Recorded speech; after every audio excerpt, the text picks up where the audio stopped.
안녕하세요. 헨티비 정혜인입니다.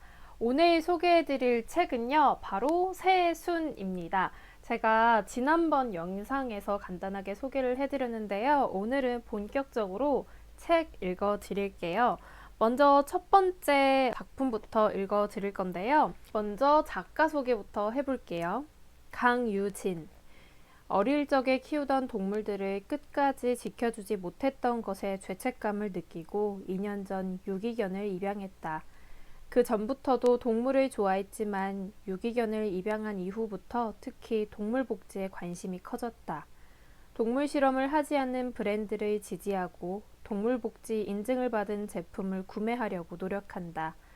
먹는 것을 좋아해서 비건이 되지는 못했지만 일주일에 두세 번은 세미 베지테리언으로 식사를 하려고 노력하고 있다.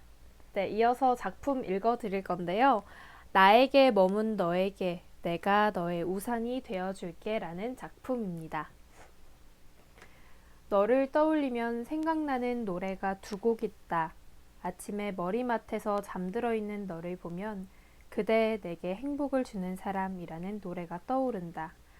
너는 나도 모르는 사이에 내 마음속에 조용히 내려앉았다. 나는 아침에 눈을 떴을 때 가장 먼저 너를 보고 피곤해도 찡그리지 않고 미소부터 지을 수 있게 되었다. 너는 나에게 아주 조용히 그리고 천천히 행복을 주는 존재가 되었다.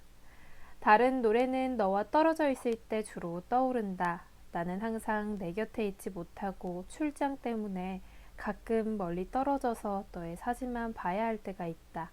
사진 속에 너를 보면서 귀여워하고 보고 싶어 한다. 그렇게 그림 속의 사진을 보고 있으면 어떻게 너를 사랑하지 않을 수가 있겠어 라는 노래를 듣고 싶어진다.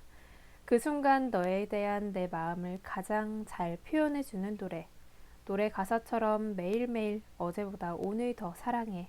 너는 사랑할 수밖에 없는 아이야. 머리에서 나는 미역 줄기 같은 비린내도 발바닥에서 나는 꼬순내도 전부 나를 기분 좋게 만들어. 처음 너와 만난 날을 기억해 본다.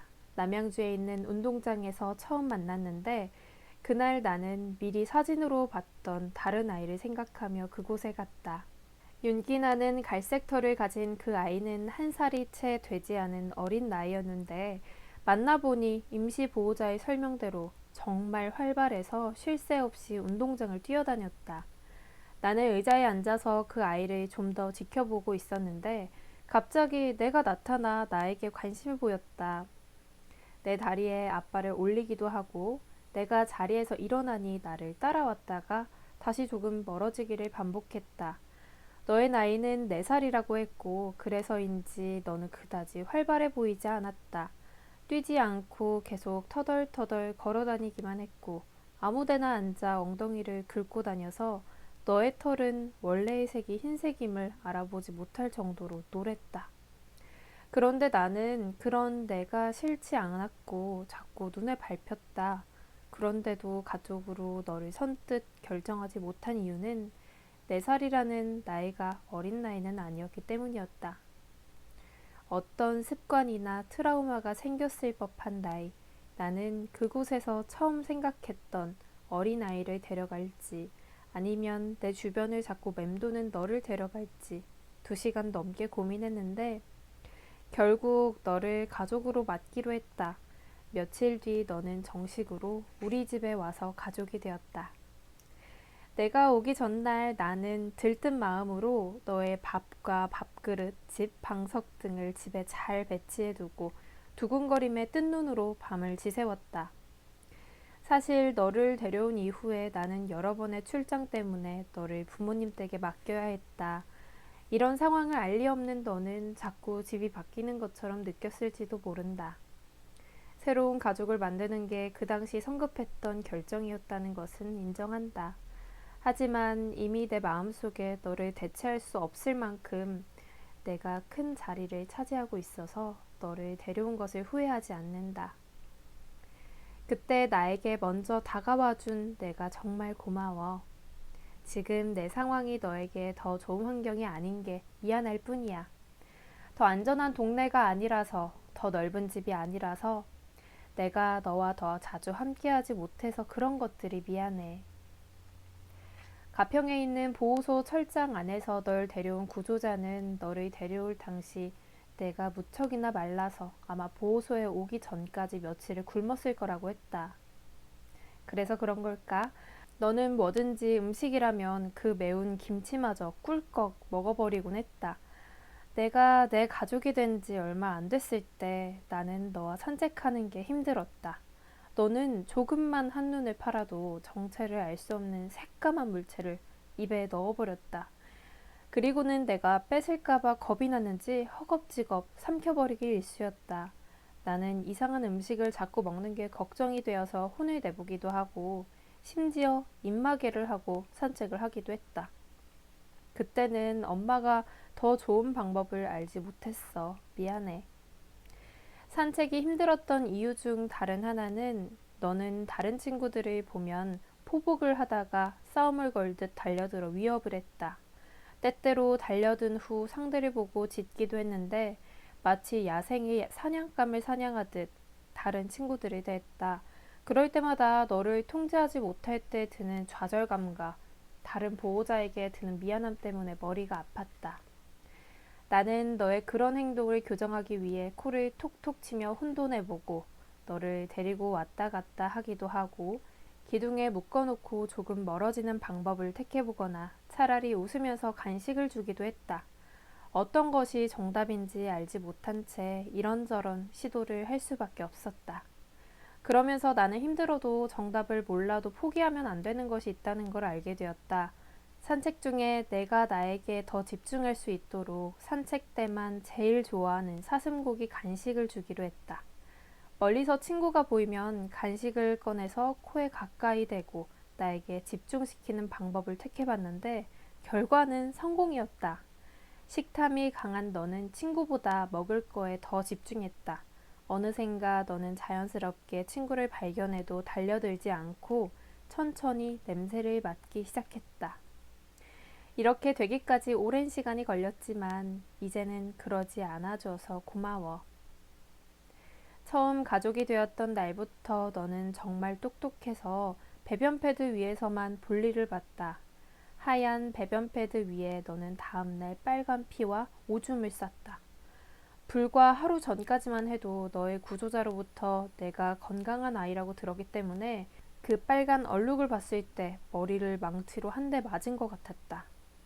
너는 개복 수술을 통해 요도와 방광에 있는 11개의 결석을 빼야 했다. 그리고 우리 집에 온 지 하루 만에 병원에 일주일 입원을 하게 되었다. 너는 어땠을까? 다시 버려졌다고 생각할 거라는 두려움이 들었고 제발 그 생각을 하지 않아주길 바랐다. 수의사는 완전히 회복될 때까지 보호자가 안 오는 것이 도움이 된다고 했지만 너에게 나는 아직 보호자가 아닐 거라는 생각에 너를 보러 갔다. 나를 기억도 못할 거라고 생각했고 너를 응원하는 사람이 있다고 얼른 낫자고 얘기해주고 싶었다. 그런데 너는 나를 보자마자 지쳐 보이는 얼굴로 꼬리를 흔들었고 제발 여기서 꺼내달라고 말하는 것처럼 일어나 두 발로 벽을 쳤다. 나는 그날 생각지도 못한 너의 반응에 눈물이 났다. 어떻게 너는 나를 그 짧은 하루 동안 보호자로 생각해 준 걸까? 그 뒤로 수의사의 조언대로 다시 병원에 가지 않았고 입원 기간이 끝나고 나서야 너를 데리러 갈 수 있었다. 그 작은 배 위에 난 수술 자국이 크게만 보여서 안쓰러웠다. 언제부터였을까 너는 밖에서 다리 하나를 들고 소변을 누웠다.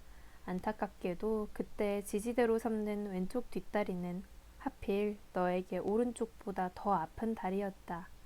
너는 간식을 줄 때 두 발로 서서 얼른 달라고 부탁했고 좋아하는 간식을 꺼내면 뛰면서 뱅글뱅글 도는 행동을 몇 바퀴나 했다.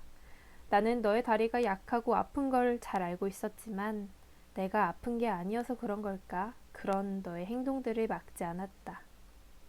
결국 너는 산책 중 절뚝거리며 걷다가 걸음을 멈추기를 반복하기 시작했다.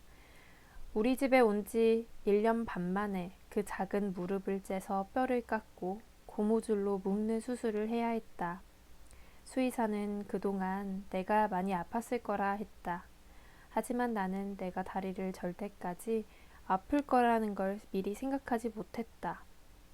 수술한 양쪽 뒷다리 무릎 부근에 수술한 자국이 생겼고 살을 붙이기 위해 스테이플러처럼 생긴 심을 박았다.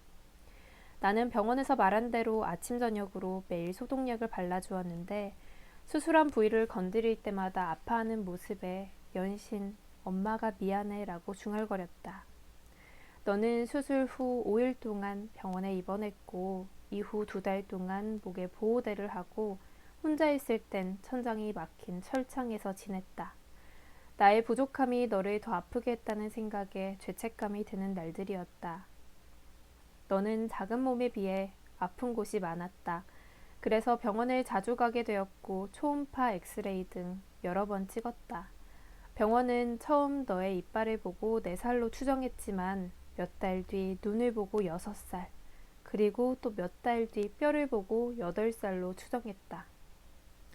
8년 동안 어떻게 살아오다가 나에게 왔을까? 사람에게도 긴 시간인 그 시간 동안 빙 돌고 돌아 지금 이렇게 나에게로 온 너는 어떤 일들을 겪었을지 궁금해졌다. 너의 나이를 8살로 듣고서야 내가 그동안 아팠던 것들이 조금은 이해가 갔다. 요로결석과 방광결석을 시작으로 비장의 종양, 슬개골 탈구, 고지혈증, 높은 간 수치, 그리고 기능의 절반도 하지 못하는 신장. 그런데도 너는 아프다는 소리 한마디도 하지 못한다. 만약에 내가 사람의 말을 딱 한마디만 할 수 있다면 나는 내가 아프다는 소리를 할 수 있었으면 좋겠다. 그럼 더 아프지 않게 바로 병원에 달려갈 텐데. 매일 오늘은 이상한 점은 없었는지 살펴보고 평소에 병원에도 자주 가지만 병원에 갔을 때 뭐가 되었든 늦지 않게 가는 것이기를.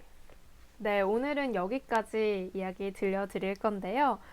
뒤에도 계속해서 이야기가 진행이 되고요. 그 다음 파트도 있습니다. 함께한 장소를 더 많이 만들어 놓자라는 파트도 있거든요. 이 이야기 더 궁금하신 분들은 직접 찾아서 읽어보셔도 좋을 것 같아요.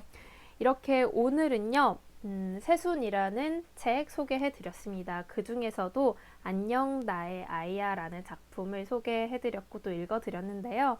저는 또 다음 작품 읽어드릴게요. 다음 주에 찾아올게요. 안녕.